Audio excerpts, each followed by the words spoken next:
Oui, le président de la République qui prononcera l'éloge funèbre. Ce sera aux alentours de 13h sur les marches de cette église de la Madeleine, à l'extérieur de l'édifice religieux, pour éviter toute polémique.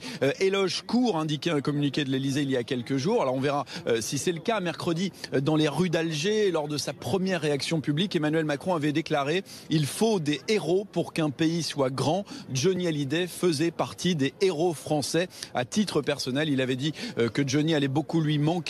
Le président qui avait assisté à toutes les dernières tournées du chanteur jusqu'au concert des Vieilles Canailles, c'était le 25 juin dernier. Et sur scène, Johnny avait salué son ami, le président. Alors après l'éloge, le couple Macron assistera à la cérémonie. Les époux Macron qui ont été très proches de la famille Hallyday ces derniers jours. Le président a été informé de la mort du chanteur au milieu de la nuit par Laetitia Hallyday elle-même. Brigitte Macron s'est ensuite rendue à Marne-les-Coquettes pour se recueillir, pour soutenir les proches de Johnny Hallyday. Elle a ensuite reçu Laura Smet, David Hallyday à l'Élysée, notamment, vous le disiez il y a quelques minutes, pour parler de cette organisation des obsèques populaires qui ont lieu aujourd'hui. Alors Emmanuel Macron ne sera évidemment pas le seul président à la Madeleine aujourd'hui, puisque François Hollande viendra accompagné de Julie Gaillet.